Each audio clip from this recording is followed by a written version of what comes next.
Pour les yeux, là, ça va varier beaucoup de l'un à l'autre parce que c'est la partie du visage qui a plus voyons, de différences notables dans les yeux. Fait que j'ai, mettons, deux styles de personnes. Il y a les personnes comme, ben, évidemment, les hommes, c'est plus souvent ça. Comme Jérémy, toi, t'as pas vraiment de place entre ta paupière mobile. La paupière mobile, c'est celle qu'on voit qu'on a les yeux ouverts, là. Fait que celle-là ici. Juste avant le creux de l'os.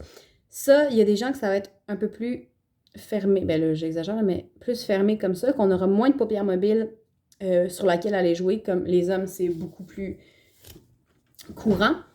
Fait que pour vous, je conseille de ne... Bonjour. Je conseille de ne pas faire de ligne noire sur l'œil parce que ça va vraiment fermer votre œil. Fait que je vous conseille de juste aller remplir la paupière mobile avec du noir, un mascara et puis on est done. Fait que je sais que Jérémy, c'est ton cas. Je sais qu'il y a une autre personne, je crois que c'est son cas aussi, mais je me rappelle plus. Je suis désolée.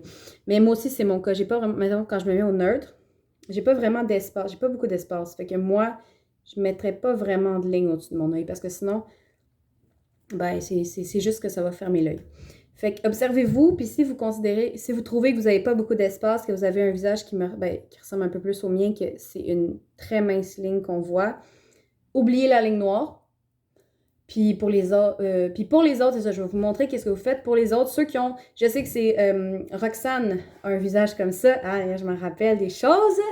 Roxane, Roxane et Cassandra, vous avez vraiment beaucoup d'espace sur votre paupière mobile. Fait que si, mettons, vous êtes un peu plus comme ça, mettons. Fait que vous avez un grand espace ici. Vous allez aller juste porter votre noir un peu au-dessus de la ligne où est-ce que naturellement, vous avez votre pli pour qu'on la voit puis qu'elle ne smudge pas. Fait que, mettons, moi, je me le fais sur moi-même, ça va être juste au-dessus de ma ligne pour que quand je cligne, ça ne smudge pas partout.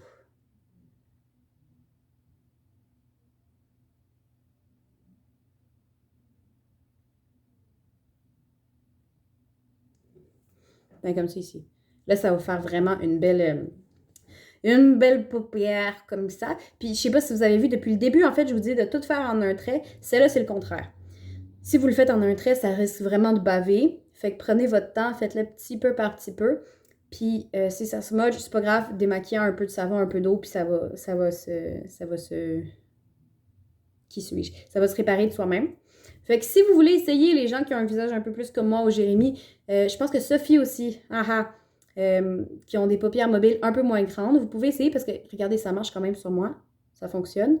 C'est juste un peu plus difficile. Il faut vraiment le faire sans étirer l'œil parce que sinon, vous allez mettre votre ligne au mauvais endroit. Fait que si vous voulez essayer cette technique-là, ben, il faut vraiment la faire sur des yeux au repos, au neutre. Voilà.